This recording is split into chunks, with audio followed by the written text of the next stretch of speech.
안녕하십니까. 2024년 4월 8일 월요일입니다. 코페스 동반자 채널에서 오늘은 214급 잠수함 성능 개량 핵심 추진체계 개량은 비켜가나 이런 주제와 프랑스 해군이 바라쿠다급 2번함 취역을 시켰다는 소식, 미 해군이 우크라이나의 무인 공격정 작전에 영향을 받아서 무인 공격정을 도입했다는 소식을 말씀드리기로 하겠습니다. 먼저 우리나라 해군이 214급 성능 개량을 하기로 결정을 했는데 일단 3가지가 확정됐다, 4가지가 확정됐다 이런 이야기들은 나오고 있습니다. 209급 성능 개량을 아주 잘해서 해군이 아주 만족해하고 있고, 문제가 많은 214급도 성능 개량을 잘해서 수중 전력을 최고점으로 끌어올렸으면 하는 바람이 있는 겁니다. 지나간 일이야 이것저것 따질 거 없고, 앞으로 어떻게 하면 214급 성능 개량을 제대로 해가지고 최고의 성능을 가지고 우리 해군의 수중 전력을 최고점으로 끌어올릴 수 있을까, 이 점이 가장 중요한 겁니다. 먼저 214급에서 가장 큰 문제는 추진 체계 중에서 전기 개통이 큰 문제라고 합니다. 얼마나 심각하냐 하면은,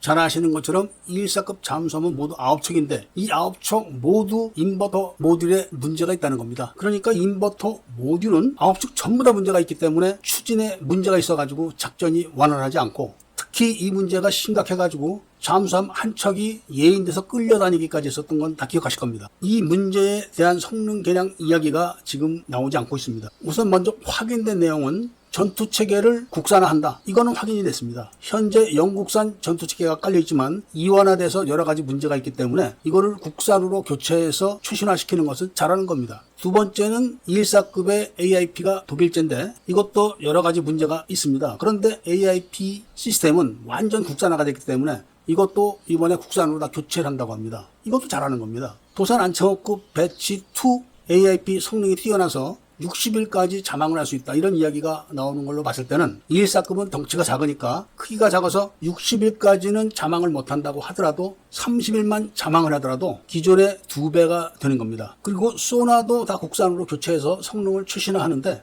전자전 시스템도 국산화를 한다고 합니다. 우리나라 한 중소기업이 잠수함 전자전 시스템에 독보적인 회사가 있다고 합니다. 영국에서도 이 회사를 알아준다고 하니까 이 회사의 전자전 시스템을 장착하기로 했다. 이것도 다 확인이 된 겁니다. 그리고 잠수함 내부의 많은 구성품들이 국산으로 교체를 해서 정비의 편의성과 유지 최대치로 끌어올린다는데 이런 거 다 잘하는 겁니다. 그런데 문제는 전기 추진 개통, 이 부분에 대한 언급이 지금 없습니다. 그리고 배터리를 납축 전지에서 리튬 전지로 교체한다는 말이 나오고 있는데, 전기 추진 개통을 다 교체를 하고 리튬 전지로 교체를 하고 지금까지 말씀드렸던 사항을 다 성능 개량을 하게 되면은 작은 도산 안창호급이 되는 겁니다. 수직 발사관이 없는 도산 안창호급, 이렇게 보시면 되는 겁니다. 그런데 안타깝게도 전기 추진 개통의 성능 개량에 대한 이야기가 없어서 앞으로 이 부분이 확인되는 대로 한 번 더 말씀을 드리기로 하고, 프랑스 해군이 바라쿠다급 원자력 잠수함 한 척을 더 건조해가지고 취역을 했다는 소식입니다. 취역을 했다는 것은 형식 승인과 인증을 다 끝냈고 시험 항해도 프랑스형 아프리카 해역에서 다 끝났다는 이야기가 되는 겁니다. 수중 배수량이 5,100톤인데 이 크기가 바로 우리 잠수함들의 다음 시리즈와 비슷한 크기입니다. 단지 우리는 디젤로 해야 되고 프랑스는 원자력 잠수함에 대한 차이가 있는데 서로 간의 장단점은 분명하게 드러나 있습니다. 우리나라 잠수함의 최고 속도가 20노트고 프랑스의 원자력 잠수함은 25노트인데 식량이 떨어질 때까지 자망을 할 수 있지만 70일 정도로 설정을 했다는 겁니다. 리튬 잠수함과 20% 농축 우라늄 잠수함의 차이점에 대해서는 다음에 따로 말씀을 드리기로 하고, 미 해군이 머스키 M18 무인 공격정을 도입했다는 소식입니다. 우크라이나 해군이 무인 공격정을 통해서 러시아의 흑해 함대를 제압하는 걸 보고서 미 해군도 관련 방산업계에 지시해가지고 긴급하게 도입을 했는데 20피트 컨테이너 안에 들어가고도 좀 남는 그런 사이즈입니다. 소모성 저가형이고 50노트 속력으로 돌진이 가능하고 500캐리 정도를 작전할 수 있다고 합니다. 단 3개월 만에 설계 및 개발이 됐기 때문에 저가형이고 대량 생산이 가능하고 자율적이기 때문에 인력이 필요하지 않다고 합니다. 따라서 미 해군은 비대칭 전력으로 사용할 계획이라는 말씀을 전해드리면서 오늘 이야기를 마치고자 합니다. 애국 시민분들과 밀매분들께서는 구독을 꼭 해주시고 좋아요와 알림 설정도 부탁드리면서 이야기를 들어주신 데 대해서 감사드립니다.